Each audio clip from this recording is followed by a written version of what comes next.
When you're trying to grow an art or craft business, the online world can feel like a very crowded place. Platforms like Etsy, Instagram, or Pinterest seem to be flooded with artists jumping on trends and scrambling to get their work seen in a multitude of similar products. So how do you find your authentic voice as an artist and make sure your work stands out from the crowd? Welcome to the Divergent Dollmaker podcast. Developing your own signature style as an artist or your artistic voice sets your work apart from every other artist working in the same field. Your unique style is what makes people want to collect your art rather than just any art. Your artistic voice makes you memorable and helps people feel connected to you. You are a unique individual with your own life experiences and perspectives that are completely different from anyone else's. Even people from the same culture and with similar backgrounds to you will have different ways of viewing the world. So if you're able to be authentic in your art, what you create will always be unique to you. Art is communication. It's a way of expressing yourself, even if you can't find the words. Finding your voice as an artist is like opening a window to your soul and allowing the world to see the real you. It's raw, vulnerable, and incredibly powerful. But what exactly is an artistic voice and how do you find yours? Firstly, it's important to understand the difference between a general art style and an individual art style. This is something I struggled with as a new doll artist. Confusing the two can lead to disputes, resentments, and division in art communities where ideally we should all be encouraging and uplifting one another. You will often hear an artist's voice or style referred to as their signature style. Once you find your own style, it is like a signature.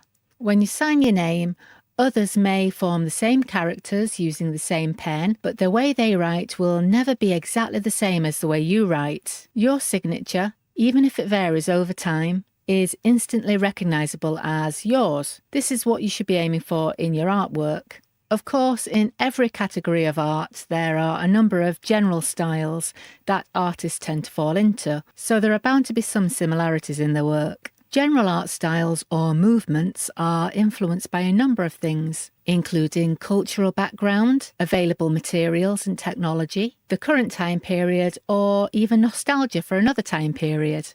The massive cultural and technological changes that took place throughout the 20th century gave rise to a number of popular art movements, including Expressionism, Cubism, Surrealism, and pop art. Artists within those movements all had things in common, but the work of each artist is still unmistakably their own. When a particular style is popular, it might appear as though lots of different artists are all making a similar product because they're all emerging from the same environment. When you see lots of people making the same thing, emerging artists often make the assumption that everyone's work looks the same because they're all just following a general art style. In that situation, it can be tempting to copy what everyone else is doing. If it works for them, it'll work for you, right? Well, not exactly. There are often things going on in the background that aren't obvious from the outside. When I started making art dolls, I saw lots of people making very similar dolls with a very distinctive style of painted facial features. I'm sure they all thought they were harmlessly adopting a general art style. What they didn't realise was that the original artist who first adopted that style was doing something new, different and unique to her. Somebody decided to copy that. Someone else copied the person who was copying, others copied them, and we ended up with a large group of doll artists bickering over who was copying minute details from their dolls, like the use of a button joint at the shoulder or a mermaid tail, whilst all of them were unknowingly copying an established artist's original work and nobody was adding anything of value. In a general art style or movement, there will be similarities in the subject matter or methods used, but each artist's work will have a cohesive feel that makes it instantly recognisable as their own work. So how do you begin to find your own artistic voice? You've probably heard the saying, "There's nothing new under the sun," and to a certain extent that's true. You can probably look at any piece of art and trace back who the work was influenced by. The idea is to take lots of different influences, both within and outside of your artistic category, and put those together in a unique, transformative way, rather than mimicking a single artist. My art dolls are influenced by historic toy dolls, modern art dolls, popular illustrations, animated characters, storybooks, musical subcultures, fashion history, and my own experiences growing up as neurodivergent in a neurotypical world. They're a hodgepodge, a collage of things I've seen, heard, and felt throughout my life. The more diverse influences you pour into your work, the more they'll meld together and evolve into something new and different. The key to finding originality in your art is research, practice, and curiosity. Consume as much art and literature as you can. Get outside and find nature wherever you are. Look for the tiny details in the cracks of a crumbling wall or moss on a tree trunk. Make up stories about the magical creatures who might live there. Learn about the hidden history of the town you live in. And most of all, just make stuff. Try as many different materials and styles as you're able to. It doesn't have to be good, it just has to be authentically yours. The rest will come in time.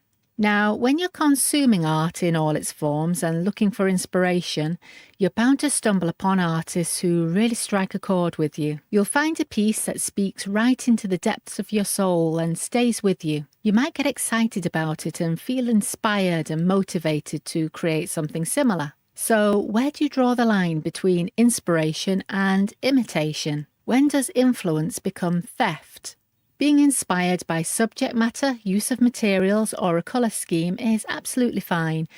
Again, using art dolls as an example, you might see someone make a gothic mermaid and feel like that's a theme that would work perfectly in your own style. So, do you need to reference the artist you got the idea from? Of course, if an artist has inspired you, there's nothing wrong with giving them a shout out, but if you're putting your own unique spin on a well-used theme, you don't need to acknowledge every artist who ever inspired you. Your work should be different enough to what's already out there that it doesn't look like a direct copy. If you're using elements that are ready-made in your work, like a copyright-free doll pattern or a printed fabric, it can be a bit more challenging to make your work unique. It's very possible for two artists to have an idea for something similar at the same time, but the way they approach that idea is going to be different. If two doll makers make cloth dolls using the same pattern and happen to use the same fabric, neither of them is at fault. They're both using what's available to them, but neither of them owns the rights to that pattern or the fabric design. However, if one of those doll makers adds an intricate embroidery design that's original to them, and the other maker copies that on their dolls and starts selling them, that would be intellectual property theft. If one artist makes a fairy doll and another artist decides they're going to make a fairy doll the following week, they're just choosing the same subject matter, and that shouldn't be a problem. However, if that second artist copies a complex wing design from the first artist, then again, that could be considered theft of their intellectual property. So what is intellectual property exactly, and how do you know if something can or can't be copied? Intellectual property is any idea that you come up with yourself that's different to anything that's existed before. Elements of your design may be borrowed from different sources, but when they're blended together, added to, and transformed into something recognisable as yours, then it becomes your intellectual property and will be protected by copyright law. There are a number of international conventions that protect copyright around the world. Most countries fall under at least one of them, so pretty much wherever you are in the world, your work will be automatically protected. And you can find yourself in a lot of trouble if you decide to copy someone else's work. The Berne Convention for the Protection of Literary and Artistic Works is one example. You don't need to apply for protection under the Berne Convention or put any sort of wording on your art. You just need to be able to prove that it's your own original work. People used to recommend things like making a copy of your work and mailing it to yourself so it was date stamped and could be used to prove ownership. But in the 21st century, pretty much everything is traceable online. So while that makes it much more likely that your work will be copied, it also makes it much easier to prove that yours was the original. So given that copying an existing piece of art could be seen as breach of copyright, how come we see lots of people on the internet making popular TV and movie characters under the guise of fan art? If everyone's doing it, does that mean it's safe? While you're learning to work with any art medium, it takes time to find your own style. So you often need some sort of reference to work to while you develop your creative skills. When it comes to figurative work, you might use a human model. For landscape art, you might go out and paint the scenery around your local area. But for art forms like doll making and illustration, drawing inspiration from existing characters and putting your own spin on them can be a good way to practice. Also, if you're trying to build a following on social media, a character that people are already familiar with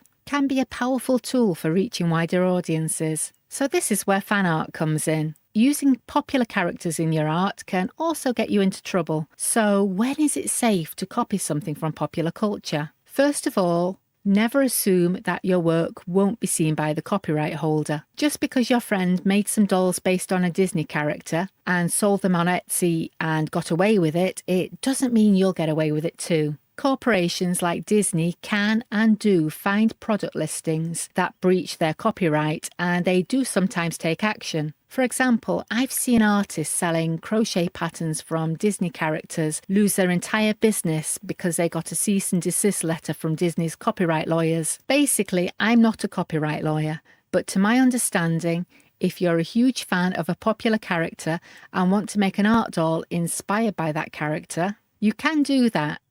You can share pictures on social media and even record the process and make a video, but with one or two caveats. You can't claim the character as your own idea. You must credit the copyright holder. And you can't legally sell that doll or advertise it for sale. If somebody asks you to make something like a Coraline doll for money, that could potentially get you into trouble. Traditional storybook characters are usually not a problem if you are creating your own interpretation from written text. However, copying a character from a Disney adaptation of the story would be copyright theft. So you could make and sell a Little Mermaid doll inspired by Hans Christian Andersen's classic fairy tale, but not an Ariel doll taken from Disney's animation. These days, I tend to avoid existing characters in my work altogether.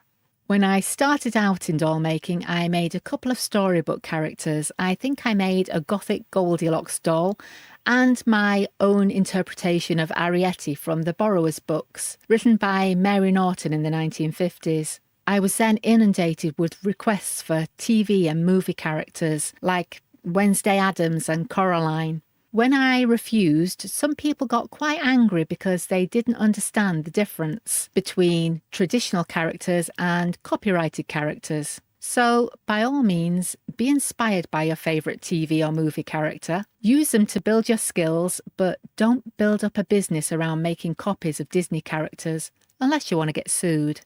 Of course, big media corporations have huge budgets for legal proceedings, but when it comes to individual artists, actually enforcing copyright law can be challenging, if not unobtainable, unless you have a lot of money to spend on a legal team. So, is there anything you can do? Well, firstly, you need to decide if it's worth the stress. If an emerging artist produces a piece of work that appears to be heavily inspired by your work, chances are it's not deliberate. Like I mentioned earlier, when people are starting out, they often don't know the difference between your intellectual property and a general art style. If you think this is the case, you can try reaching out to them and politely voicing your concerns. Though sometimes you just have to grin and bear it and understand that they will find their own art style over time and progress past imitating your work. If it seems deliberate though, and your work is being reproduced at scale without your consent, you can send a cease and desist letter. You can find templates for these online. Often the threat of legal action is enough to shock people into stopping what they're doing, as they probably thought you'd never even see it. I don't recommend publicly airing disputes on social media. When fans get involved and turn into an angry mob, the whole thing can turn very ugly very quickly and both artists end up looking bad. Unless you're warning fans about a scam that's clearly intended to mislead people, these things are usually best settled privately. On the whole, it's good to support other artists and enjoy their work. You might even find someone you can collaborate with. But When you find your artistic voice, a signature style that truly fits you and allows you to express yourself authentically, don't be swayed by what other people are making. Just because a certain style is popular doesn't mean you have to jump on a trend to be successful. Stay focused on developing your own creations in the way only you can. Who knows? You might just start a movement. If you're new to doll making and don't know where to start, check out the video on screen now for loads of useful advice. If you found this one helpful, don't forget to hit the like button to let me know, and I'll see you next time. Bye!